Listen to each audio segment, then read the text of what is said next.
But I'll just tell you what my theory is. And I hopped on YouTube after the vote Friday and went down a list of about 7 states, and the numbers I don't have right in front of me, but they start with Colorado, where by last measure, Donald Trump had a negative 14 percentage points favorability rating.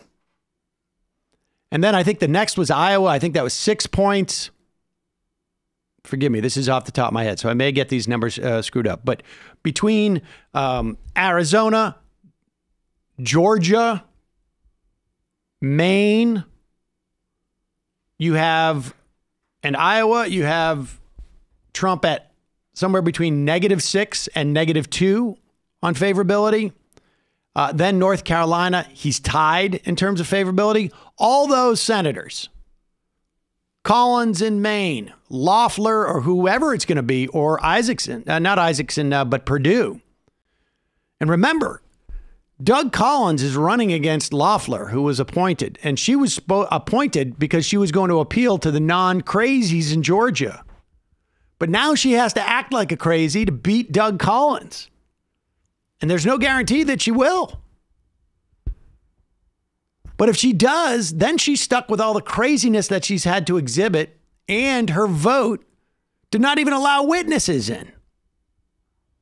So they're worried about Georgia. Remember, had they not stolen that election, meanwhile, Stacey Abrams has been down there and she's been continuing to register people. Had they not stolen that election against Stacey Abrams, she would be governor right now. North Carolina, Tom Tillis is nervous. As you move west, Joni Ernst in Iowa, Martha McSally in Arizona, Cory Gardner in Colorado, Sullivan in Alaska may be a little bit nervous. That's why Murkowski voted to not have witnesses. She was only going to vote to have witnesses if they could have had witnesses. When it became clear that they weren't going to get 4, they were just going to have 3, I think she voted to not have witnesses to protect Sullivan, who had to vote to block witnesses. And then all of these same senators that I have just mentioned, they're all going to have to take a vote against Medicaid.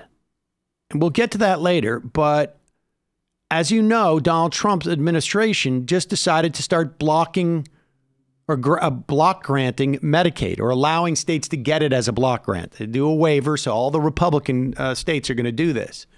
And when they block grant, not only do they get less money, it doesn't grow with the need that's in the state, but then the state is basically unshackled, as it were, by any strings that the federal government puts on that money.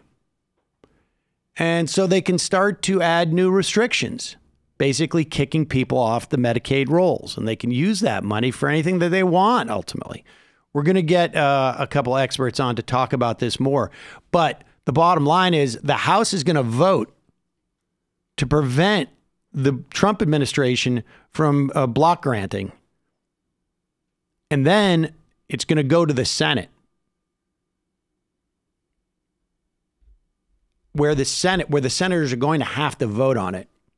So Tom Tillis, places where Medicaid has expanded and people are happy about it, Tom Tillis is going to have a real problem with that vote. There's a couple others. And we will talk about that at length maybe later in the show.